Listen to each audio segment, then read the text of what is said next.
James Morgan gripped the edge of the wooden bench, his calloused hands trembling slightly as he waited for his case to be called. The courthouse buzzed with the usual Monday morning activity, but James heard none of it. His mind was fixed on one thing only: Duke, his loyal German shepherd who had been by his side through 3 tours in Afghanistan and the difficult years that followed. All rise for the Honorable Judge Eleanor Winters. The bailiff's voice cut through James's thoughts. He stood, his movements stiff from an old shrapnel injury. At 38, James looked a decade older, deep lines etched into his weathered face, salt and pepper hair cropped close to his scalp, a habit he'd kept since his military days. 6 months ago, James's ex-wife Melissa had filed for full ownership of Duke following their divorce. The argument was that James's PTSD made him an unstable caretaker. What she didn't understand, what no one seemed to understand, was that Duke was the only thing keeping James tethered to sanity some days. Case number 247, Morgan vs. Morgan, regarding custody of personal property, the clerk announced. James's attorney, Sarah Klein, a young pro bono lawyer from the Veterans Legal Aid Society, gave his arm a reassuring squeeze. "Remember what we discussed," she whispered. "Stay calm, answer only what's asked." They approached the plaintiff's table. Across the aisle, Melissa sat with her attorney, a polished man in an expensive suit. She didn't meet James's eyes. Judge Winters reviewed the file before her. "I understand this is regarding ownership of a dog?" "Yes, Your Honor," Sarah replied. "Duke is a service animal who has been with my client since his military service. Mr. Morgan is seeking shared custody, at minimum." "Your Honor," Melissa's attorney interjected, "Mrs. Morgan has been Duke's primary caretaker since Mr. Morgan's episodes began. We have documentation from Mr. Morgan's psychiatrist expressing concerns." James clenched his jaw but remained silent. Those episodes had been fewer and farther between since he'd started his new treatment program. The psychiatrist's letter was from nearly a year ago, before the improvements. As the attorneys presented their arguments, James's mind drifted to Duke, waiting in a holding area near the courthouse kennels. He'd requested one final goodbye regardless of the judge's decision. After everything they'd been through together, he owed Duke that much. "Mr. Morgan," Judge Winters's voice snapped him back to attention. "Do you have anything you'd like to say before I make my ruling?"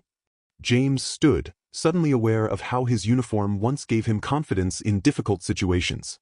Now, in his simple button-down shirt and khakis, he felt exposed. "Your Honor, Duke isn't just a pet to me. When I came home, I couldn't sleep without waking up screaming. I couldn't go to the grocery store without panicking. Duke changed that. He senses when I'm about to have an episode and interrupts it. He wakes me from nightmares. James's voice cracked. "He saved my life, ma'am. More than once." The courtroom fell silent. Even Melissa looked down at her hands. "I understand, Mr. Morgan," Judge Winters said. "I'll take a 15-minute recess to review all documents before making my decision. Court is in recess." Judge Winters returned to the courtroom with a solemn expression that betrayed nothing of her decision. James felt his heart hammering against his ribs as she settled behind the bench and adjusted her glasses. After reviewing all evidence and testimonies in this case, she began, "I've come to a conclusion regarding the custody of Duke." The courtroom seemed to hold its collective breath. James caught sight of a young reporter in the back row scribbling notes. Custody battles over pets were becoming more common, but one involving a veteran and his service dog had drawn particular interest. "While I acknowledge Mr. Morgan's strong bond with the animal and Duke's role in his recovery process, I must consider all factors including stability of environment and consistent care." James's stomach dropped. He knew that preamble. It was the kind that preceded bad news. "Therefore," Judge Winters continued, "I am awarding primary custody of Duke to Mrs. Morgan, with visitation rights for Mr. Morgan on alternating weekends and 1 evening per week." The words hit James like physical blows. Primary custody to Melissa, the woman who had once complained about Duke shedding on the furniture, who had called him just a dog during one of their arguments. James struggled to maintain his composure as the judge continued outlining the specifics of the arrangement. Sarah placed a steadying hand on his arm, but he barely felt it. 3 tours in Afghanistan, countless missions, a Purple Heart, and now he was losing his best friend because a judge deemed him unstable. "Your Honor," James said, standing suddenly. Sarah tugged at his sleeve, but he gently shook her off. "Before we conclude, I'd like to make a request." Judge Winters peered at him over her glasses. "Yes, Mr. Morgan? I'd like to say goodbye to Duke. Here, now, before he goes with Mrs. Morgan. I just want a chance to explain to him what's happening." A few uncomfortable chuckles rippled through the courtroom, quickly silenced by the judge's stern glance.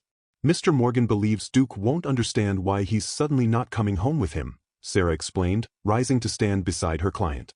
"Given their unique bond and Duke's training to respond to Mr. Morgan's emotional state, we believe this would be beneficial for both of them."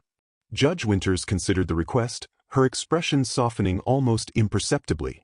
"Mrs. Morgan, do you object to this request?" Melissa conferred briefly with her attorney before responding.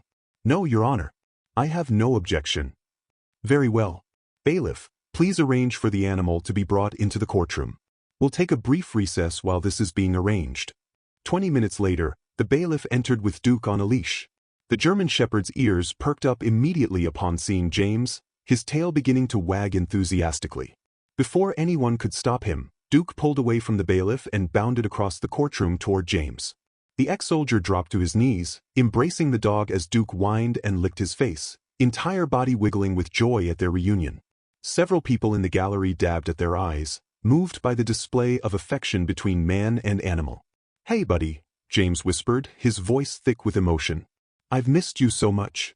As James held Duke close, the bailiff approached with an apologetic expression. "Sir, I need to take him back now." James nodded, struggling to compose himself. "Just one more minute, please," he said, reaching into his pocket and removing Duke's favorite toy, a small, well-worn tennis ball. What happened next would change everything. James pulled the tennis ball from his pocket and held it before Duke, whose focused attention instantly locked onto the familiar object. But instead of tossing it as everyone expected, James gave Duke a hand signal, a subtle gesture that went unnoticed by most in the courtroom. Duke immediately sat at attention, his demeanor transforming from excited pet to working service animal in seconds. James then rolled up his sleeve, revealing several small scars along his forearm. "Your Honor," James said, his voice steady now, "with your permission, I'd like to demonstrate something that wasn't included in our evidence." Judge Winters nodded, curiosity evident in her expression. James stood and walked a few paces away from Duke, then began a breathing pattern that grew increasingly labored. His hands started to tremble, signs of an anxiety attack beginning to take hold. Within moments, Duke moved from his sitting position and approached James, pressing firmly against his leg and looking up intently into his face. When James didn't respond immediately, Duke began pawing gently at his hand, then moved to place his body weight against James in a technique known as deep pressure therapy. The effect was almost immediate. James's breathing steadied, his posture relaxed, and he placed his hand on Duke's head in acknowledgement.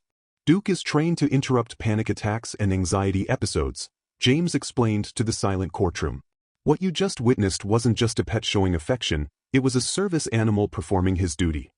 Melissa shifted uncomfortably in her seat as James continued. "Your Honor, there's something else you should know."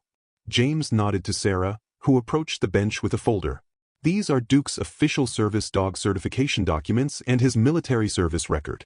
Duke isn't just my companion, he's a retired military working dog who was specifically paired with me through the Veteran Service Dog Program because of our compatible temperaments and needs." Judge Winters reviewed the documents, her expression growing increasingly troubled. "Mrs. Morgan," she said, turning to Melissa, "were you aware of Duke's official status as a service animal?" Melissa glanced at her attorney before responding. "I knew he helped James, but I thought that was just, like any pet would." "The documentation indicates otherwise," Judge Winters replied firmly. "Under the Americans with Disabilities Act, separating a person with a disability from their service animal presents significant legal complications that weren't properly addressed in these proceedings." The judge removed her glasses, pinching the bridge of her nose briefly before continuing. "In light of this new evidence, I am vacating my previous ruling. Mr. Morgan, as Duke's assigned handler and the person for whom he is specifically trained to provide assistance, you are granted full custody." A murmur ran through the courtroom as Melissa's attorney began to protest. "This is not open for debate," Judge Winters stated firmly. "The law is clear on this matter. Furthermore," she added, her gaze settling on Melissa, "I find the omission of this critical information troubling. Court costs will be assigned to the plaintiff." As the gavel fell, sealing the decision, James knelt beside Duke, tears of relief streaming down his face. The German Shepherd pressed his muzzle against James's cheek, his warm presence the anchor it had always been. What had begun as a final goodbye had transformed into a new beginning.